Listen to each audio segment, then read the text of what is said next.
दिव्यवाणी दिव्यवाणी दिव्यवाणी Divyavani. Praise the Lord. Hallelujah. परत तुमकां आवडतो स्वागत मोगाच्या भावान आनी भयणीनो. आयच्या आवडत्या शिकवणेक प्रत्येक तरान प्राचीन काळ संपोवंक आमी लागीं पावल्या. जेचे ते पाशांचे दीस आमी मुखार सुंक लागीं आसा. अशें म्हणटा आसतना आमी आज पळयलें जाल्यार फाटल्या दिसांनी वर्ल्ड सेंच्युरीज म्हणटा आमी शतमानांत एका तराचें मेडिटेशन आसलें. मेडिटेशन म्हळ्यार एक ध्यान. आनी हें ध्यान करता आसतना संपूर्ण तरान तांणी 16व्या सेंच्युरीचें म्हणयात तें त्या वेळार जेजू विशय नियाळ ध्यान करचें आसलें. आनी नियाळटा आसतना ताचे कुर्सार ताणें म्हणली ती उतरां नियाळताले. आनी प्रत्येक तरान सांत जुलियन ऑफ नॉर्वे हो त्या उतरांचेर वर्त्या तरान ध्यान करन आसलो. आनी आमी पळयलें जाल्यार ताका त्या सांताक हे जेजूचे कुर्सातावन आयिल्लीं उतरां भोव वापरपाय तरान जिवान बदलोवंक आदार जाल्ली. आनी आज आमी पळयता आमच्या वास्तवीक संवसारांत अकरेचे घडये मनशान म्हणलीं उतरां ती मोतीन बरी उरतात. मरना पयलें ताणें सांगचें जावंक पुरो भूतबाळ या ताणें सांगचें आपल्या भुरग्यांक या कुटुंबाक सांगात हाडून तुमी एकामेकाक सांगात दिया, एकामेका कडेन मोगान रावा. ही ती अकरेच्या घडयेची उतरां बरी काळजाक नाटवतात. तेच प्रमाणे तो अकरेच्या घडये सोर जेजू लागीं राजी जाता. पयलें तो सोरपण करनासल्यार ताकाय कुर्साचें मरण ताच्या पातका खातीर ताणें केल्ल्या चुकी खातीर फावो जाल्लें. पूण अशें आसता तो अकरेचे घडये तो पेनिटेंट थीप म्हणटा आमी, तो जेजू उलो मारता आनी म्हणटा हांवें तुजे सांगता त्या सर्गेच्या दायजांत म्हाका केल्लो वांटो दी. आनी त्या घडये ताणें उलो मारलें जाल्यार जेजू ताचे थाळो आयकता आनी ताची विनवणी तो आयकता आनी ताका म्हणटा तूं आज म्हजे संगे आसतलोय त्यात सर्गाच्या दायजांत. You will be with me in paradise today. कसलें व्हरतें बाग थंयच जेजू सांगता आसून जेजू सांगता तें बाग भोगूंक ताका जेजू फावो करता. अशें आसता अकरेच्या घडये म्हणलीं तीं उतरां मोलादीक जावन आसात. तीं आमी चड जावन पालन करता कित्याक ह्या मनशान मरच्या पयलें सांगलें ती उतरां. आतां जेजूच्या जिवनांत आमी पळयलें जाल्यार जेजूच्या जिवन अशें आसलें की जेजू जायते बटी आपल्या जिवनांत उलयलो मस्त. पूण कुर्सातावन उलयलीं तीं 7 उतरां आमकां जायते लिसांव दितात. त्या देखून ताका आमी म्हणटा 7 उतरां जेजूचीं त्या कुर्साचीं. आनी त्या उतरां द्वारे जेजू सगळ्या ताच्या जिविताचें कितें आसा आपल्या आठवटे जायते आपणाक आसली ती हेरांची रूस आनी आपणान वता आसतना संपूर्ण तरान आपलें मिसांव सांपोवन गेल्ले म्हणल्यार एक तृप्ती ताच्या थंय आमकां पळोवंक मेळटा. अशें आसा मोगाचें न्हू. ह्या 7 उतरां विशयान ताचो अर्थ कितें, हाचें सिग्निफिकन्स कितें, हाचे देखून कितें जालें, कित्याक जेजून ती सांगली म्हणल्या विशयांत आमी पळोवया. प्राचीन काळ संपयता आसतना ही 7 उतरां आमकांय परत्या मोगाचीं जातालीं.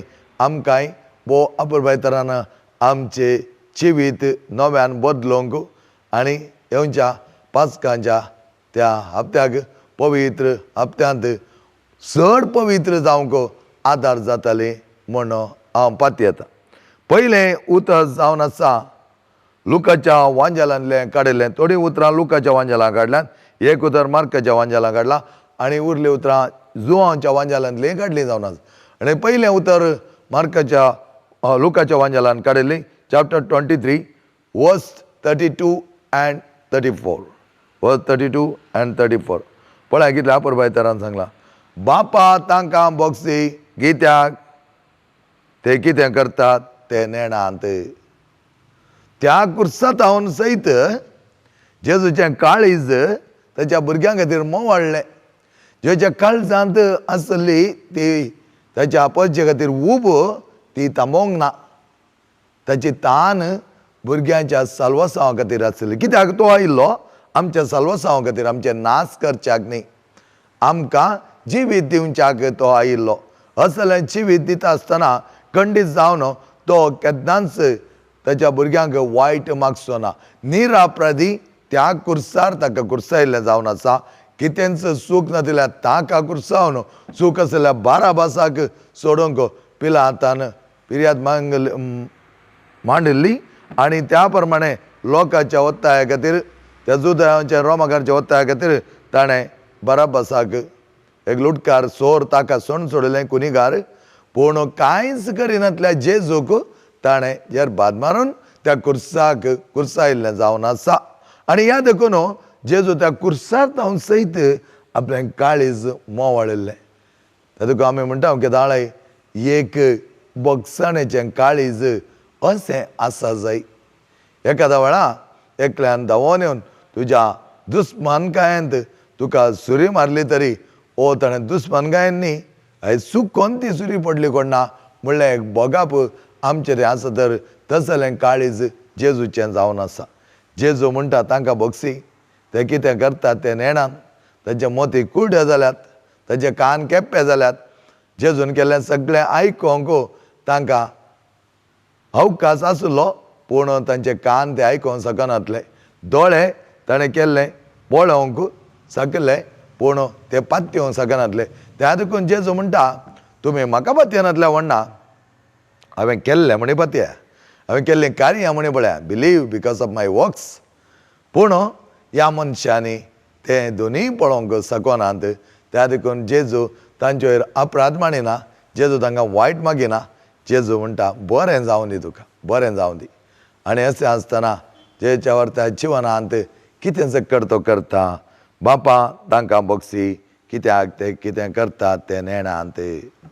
तर जेवचे बोगसाणें पळया मोगाचें न्हू, ओवरवेलमींग forgiveness, complete forgiveness, unconditional forgiveness. कितें कंडिशन तातूंत ना. तुमी म्हाका कुर्सात हांव देवयतात गी देवेन आनी ते ताका कांयच पडोवन वचना. ताका कळीत आसल्या बापाचें मिसांव संपूर्ण करूंक त्या कुर्सा वयरच. आनी त्या देखून जेजू कुर्साच्या मरणा पर्यंत कलतो जाता आसतना सयत, त्या कुर्सार उमकळोन ती दूख भोगता आसतना सयत हेरांचे जिवन बरें जावच्याक तांचे खातीर ताच्या बापा लागीं तो आर्दोस मागता आनी म्हणटा तांकां कांयच करिनाका, ते नेणांत. हेंच उतर देव आमी पळयलें जाल्यार जॉन प्रवादीक सांगता. जॉन प्रवादी बारीक रागार जाता देवा वयर. देवान निनवेच्या लोकांक शिक्षा लावना म्हूण. आनी ह्या वेळार देवा कडेन तो म्हणटा म्हाका कळीत आसलें तूं शिक्षा लायनाय म्हूण. तूं शिक्षा लावचो देव न्ही, तूं खंडीत जावन शिक्षा लायनाय आनी लावनाय तांकां. इतलें सुखी ताणें केलें जाल्यार तुवें शिक्षा लावना म्हणटा आसतना देव म्हणटा कसो हांव तांकां शिक्षा लावं, तांकां कितें बरें आनी वायट तसो तापावतच कळीत ना. आनी अशें आसतना असल्या मुग्ध लोकांक हांव कसो शिक्षा लावं म्हूण तो विचारता. मोगाच्या भावान आनी भयणीनो, जायते फावटी आमी चिंताव आमकां कितेंय वायट केल्ल्याक शिक्षा मेळा जाय. पूण जेजू म्हणटा जो कोण तो वायट करता, या जो कोण म्हाका त्या कुर्साचें मरणाचें प्रमाण दिलां, या जो कोण म्हाका कुर्सयता ताका तूं बोगसी, हर एक लागीं बोगसी. आनी हाचो अर्थ इतलोच जावन आसा, अनकंडिशनल फॉरगिवनेस. दुसरो शब्द पळयलो जाल्यार लुकाच्या वांजेलांतलो तो परतून काडिल्लो जावन आसा. चॅप्टर 23 वर्स 39 to 43 टोटल ते सगळे शब्द तातूंत आटापून आसात. आजच तूं म्हजे सांगाता वायकुटांत आसतलोय, today you will be with me in paradise. तो सोर जेजूच्या सांगाता बगलेन कुर्सायिल्लो. त्या कुर्सात हांव जेजूक तो पळयता, निरापराधी जेजू आनी एक सोर म्हणटा तूं देव सपूत जालो जाल्यार तुमकां सकला देवय आनी आमकां हांवें सकला देवय. पूण वो अपुरबाय तरान आपल्याक घालतेपण तो म्हणटा आमच्या चुकीक तर आमकां ही शिक्षा मेळ्ळ्या, पूण निरापराधी जावन आसल्या ताका ती शिक्षा मेळ्ळ्या तर ती शिक्षेक त्या शिक्षेक तो पावनाय. आनी अशें आसता ओ सोर कितें म्हणटा म्हाका तुजे सांगता सर्गाचें दायज. मोगाचें न्हू ह्या उतराद्वारे कितें कळटा आमकां कळटा कितले आमी पत्की जावं दी देवाची काकूत आगाध कितले पत्के आसल्यार अकरेचे घडये म्हणी तूं तुजें परिवर्तन करता जाल्यार परतवणी करशी जाल्यार खंडीत जावन जेजू तुका आपल्या गोपांत घेतालो. सेंट पौस्तिना म्हणटा ती आपल्या जिवितांत सगळें बरेंपण आपणयत आसतना ती म्हणटा अकरेचे घडये ते शेळमुडे जाल्ले आत्मे जेजूच्या अमली रक्तांत बुडोवन जेजूक आमी दिले जाल्यार तांचें सल्वसांव जातलें. असो अर्थ तितलोच आमकां सोण सोडूंक जेजू येवना. जेजू आयिल्लो जाल्यार आमकां ताच्या सांगाता घेवंक, ताच्या सांगाता घेता आसतना आमी खंयच्या घडये ताचे लागीं वेताव त्या घडये तो आमकां स्विकार करूंक तयार आसा. हो सोर कितलेशे चोरपण ताणें केलें कोणा, कितले चुकी केल्ले कोणा, पूण जेजू तें सकळी संपून तरां बक्षिता आनी ताका ताचे एकच एक उतराक म्हाका तो जागो फावो कर म्हणटा आसतना तो म्हणटा तूं म्हज्या सांगाता आसतालोय. आज आमी थोडे बडी चिंचा आसा हो मनीस इतले चुकी करता, हो मनीस इतलो वायट जावन आसा, इतलो खोटो जावन आसा, पूण एका खोट्या मनशान सयत अकरेच्या घडये तरी जेजूक मानून घेवन जेजू म्हाका बक्षी म्हजी पातकां बक्षी म्हजो आत्मो सलवार कर म्हण मागलें जाल्यार खंडीत जावन तें मेळटलें. जायतीं जाणां आमची मालगाडी मोगाचें न्हू तुमी घरा गेल्यार पुरो ताणें एकच म्हणचें आसा म्हजो एक आत्मो सलवार जावं दी. पळया कूड ती विनाशी ह्या संवसाराची अविनाशी जावन आसता तो आत्मो संपूर्ण तरान देवा लागीं व्हरोन दी. देव आमकां जायत्या वर्त्या मोगांत त्या आत्म्याक जाय जाल्यार सल्वसांव दिवं दी. आनी मलगाडी केदाळय तांकां ते एक बरें तापावत कळीत आसले ही कूड ह्या संवसारी लौकीक वस्तूंक लाभदोन आसा, पूण आत्मो तसो न्हय. आत्मो देवा आपल्या तारका थंय उल्लासता आनी ताचे थंय तो वर्त्या तरान मागून घेता. आनी असलें बरेंपण पळयत आसतना मोगाचें न्हू आमी आमच्या जिवनांत हर एक घडये वय हर एक घडये आमी जेजूक लागीं सर जाय, आमची पातकां वळखून घेय जाय. हें केदो वेळा आमचे थंय तसली दांपण पडल्या, तसलें काळें मोड आयलां, अकरेचे घडयेपणी आमी सांगूंक जाय वस तूं देवा लागीं राजी जा. आनी थोड्यांनी आपल्या अकरेच्या घडये देवाक उलो मारिल्लो आसा. फाटल्या दिसांनी एकलो 26 इयर्स जावन देवाक मानवनातलो, देवाक पयस केल्लें, देवूत ना म्हणल्या बरें जियेतलो. अकरेचे घडये मरणाच्या तणीर आसतना तो म्हणा लागलो एका ह्या जाका कापया, म्हाका एक सुटावें कुमसार जावंक जाय. आनी ह्या जाका कापयलें, बोवा परवेचे कुमसार तो जालो आनी त्या वरी तसो आत्मो ताणें अकरेचे घडये तरी सलवार करून घेतलो. त्या देखून जेजू हर एका घडये आमकां वेंगोवंक ताच्या राजान घेवंक सर्गीच्या दायज फावो करूंक तो तयार आसा. आमची परतवणी गरजेची, आमची परतवणी गरजेची. तर आमी जेजूक लागीं सरता आसतना जेजू संपूर्ण तरान ताच्या वर्त्या मोगांत आमकां वेंगता. तिसरो शब्द जावन आसा जुवांच्या वांजेलांतलो चॅप्टर 19 वर्सेस 25 to 27 आनी हो शब्द स्त्रिये पळय हो तुजो पूत. सगळ्या मनशा कुळाक मोरयेच्या हातान दिता. जेजू आपल्या आवयक पळयता त्या कुर्सार धांवन आनी सकयल धांवन आवय कुर्सार उमकळच्या जेजूक पळयता. तेचें काळीज कितलें दुखुल्लें. बालयेच्या की चडवड गाय त्या आपल्या पुताक पळयत आसतना जाल्लें. आपल्यात गर्भांत वळिल्लो पूत तो आज कुर्सार उमकळटा. अशें आसता जेजू आवयकी सोडिना, आमकांय सोडिना. तसो मोगाळ इश्ट जावन आसो, मोगाळ सीस जावन आसो, जुवांव द्वारी तो आपल्या आवयक दाखोवन दिता, होत जावन आसा तुजो पूत, ताचे सांगता तूं राव, तो तुजी तकीत घेतालो, तूं ताचे सांगता आसतली, इतल्या अपुरबायतरान. आनी त्याच प्रमाणे जुवांक तो म्हणटा, ही तुजी माता. आज बरी माय आमच्या एकल्याची माता जाली जाल्यार जेजूनच तिका आमच्या हातांनी दिलें जावन आसा. तुमकां आसा एक वर्ती आवय, संवसारी आवय कशी आसा की त्याच प्रमाणे सर्गींची आवय आमकां सांबाळच्याक आसा. आनी ती ताची उतरां त्या वेळार एका आपल्या आवयक आनी एका ताच्या इश्टाक ताणें ओपून दिजें तरी कशें भोगोंक ना. आपली आवय तरणाटो पूत मरण पावतना त्याच कुर्सा म्हळ्या आसतना जेजू तिका थंय सोडिना, आपल्या सिसाच्या हातान दिता आनी आमकां सर्वांकी भोव अपुरबायची आवय. आनी त्या आवयच्या मोगांत आमी जियेत आसतना कोणी कांय राजांव सांगल्यार ताका आयकोवची गरज ना. कित्याक एक आवय नासतना भुरगें चलमाना. आनी एखाद्या वेळा एक भुरग्याक व्हड करीचें जाल्यार त्या आवयचो त्याग आनी सॅक्रिफीस आमकां कळीत आसा. त्याच प्रमाणे जेजूची आवय आमची माता जाता. जेची आवयक आमची माता करून ताणें दिल्लें. मात्र न्ही, तीच आवय आज आख्ख्या संवसाराची सर्गींची देव माता जावन आसा. त्या देखून देव मातेक आमी केन्नाच तासार स्वभावान पळोवचें नाका. देव मातेक आमी व्हरता गौरवान, व्हरता मोगान. संवसारी आवय थोडे फावटी आमकां राग आसूंक पुरो, संवसारी आवयक थोडे जाण आमी पळयना जावंक पुरो. थोडीं जाणां भोव अपुरबायतरान पळयतात. काल एकली म्हज्या लागीं आयिल्ली तरणाटी चली आनी ती म्हणा लागली, म्हज्या मांयक हांवें आपोवन हाडला, चिक्कें उलया, तिच्या काळजान कितें आसा.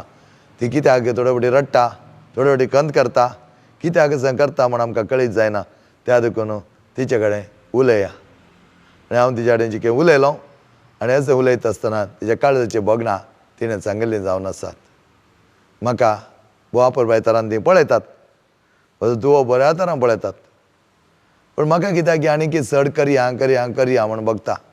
आनी कितें करया म्हण बगता आसतना थोडे फावटी म्हज्यो दुवो उलयनातले तर ताणें कांय गण्य करनातले तर म्हाका जायतें उणेपणें बगता. एक आवय की आपल्या भुरग्यांनी पळयनातल्या वेळार, तिच्या कडेन उलयनातल्या वेळार उणेपण बगता. लेकाप लाव म्हणटा आमी, तेका हाली भुरग्यांक मात बगचें न्ही, आवय बापायकी बगता. त्या देखून आमी तांचे वयर मोग दाखोवचो वाजपी जावन आसा. आनी हो मोग वर्त्या तरान आमी पासारचो आमच्या वडिलांच्या वर्त्या मोगांत.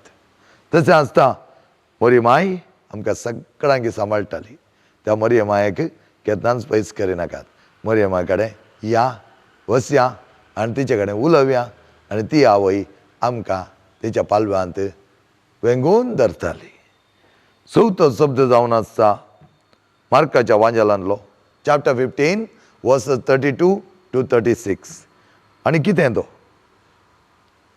तो जेजून किर्तन 22 हें किर्तन जायते वर्त मापान तो जाणा आसलो. आनी त्या देखून ताचे ते शब्द आरामेक भाशेचेत जावन आसात. एलोय एलोय लामा सबक्तानी. अशें म्हळ्यार म्हज्या देवा कित्याक तुवें सांडलाय म्हाका. तेवा सोपूत जेजू असायक जालो. असायक त्या कुर्सार ताका बगलें असायकपण. आनी ह्या वेळा कितें करचें ताणें बोब मारली जावन आसा ताच्यात बापाक. दुसरो कोण ना की तो बोब मारूं ना, ताच्यात बापाक बोब मारली. आनी हातूं आमकां मेळचें लिसांव कितले कश्ट आमच्या जिवनांत आयल्यार आमकां आसा एक जेजू.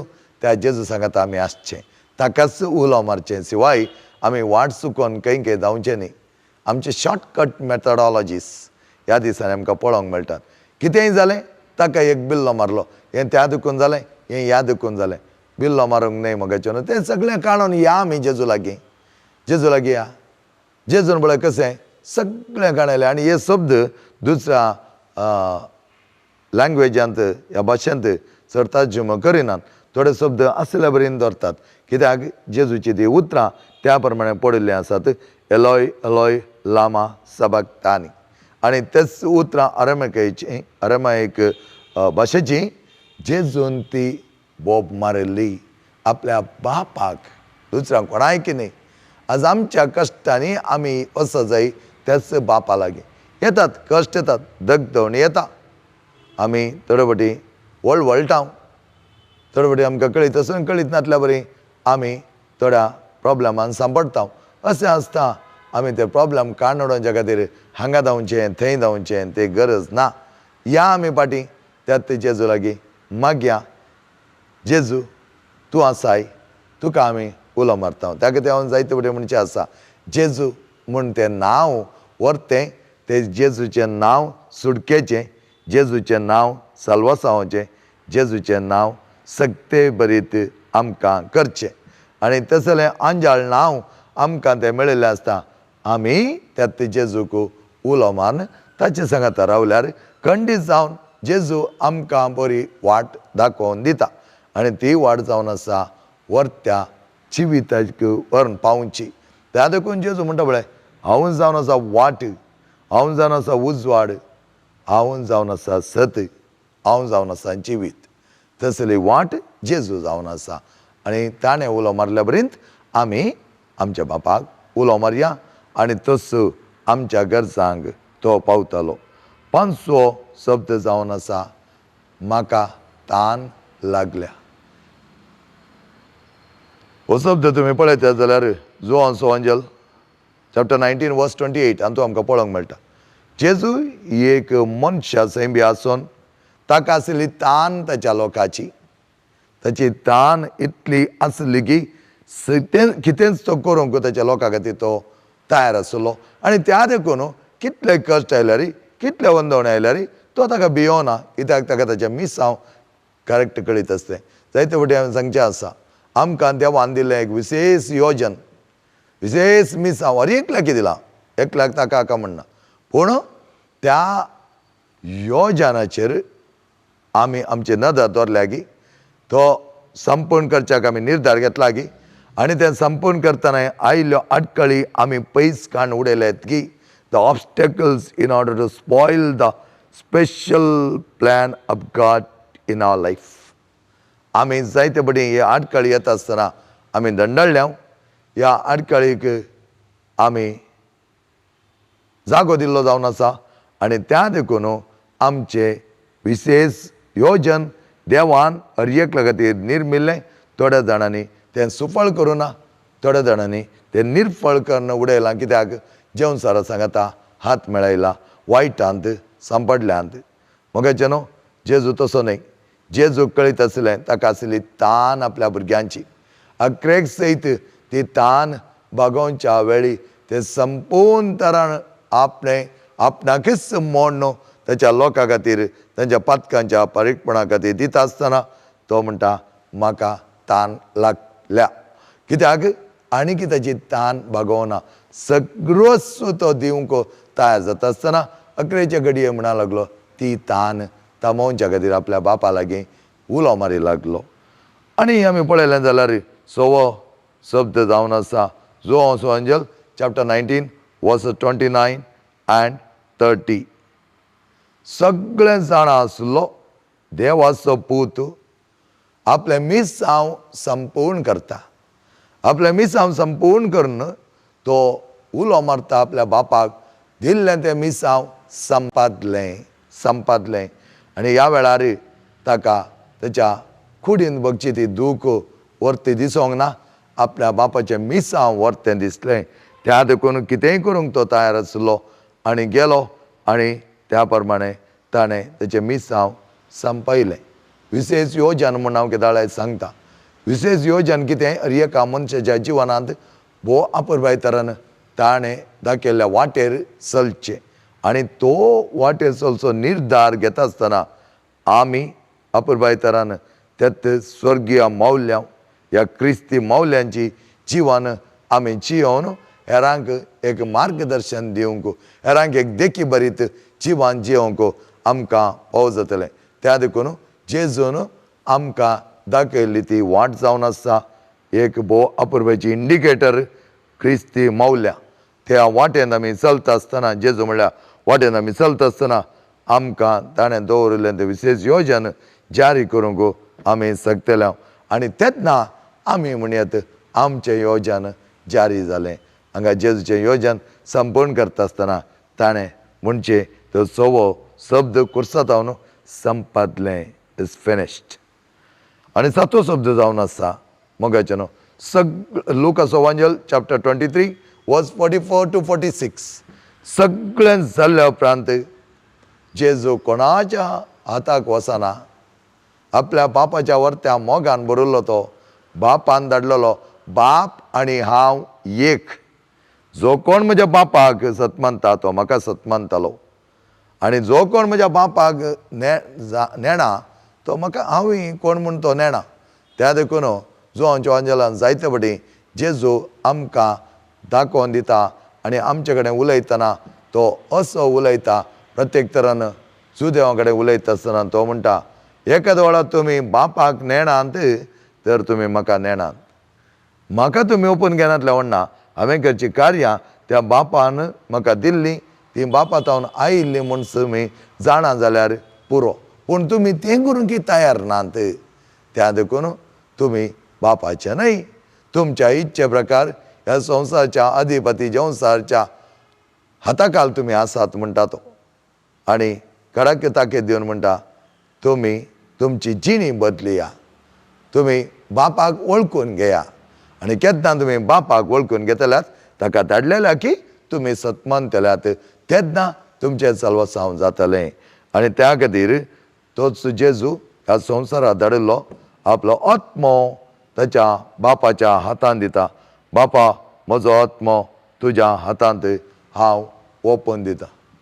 बापा तुज्या हाती म्हजो आत्मो ओपसिता.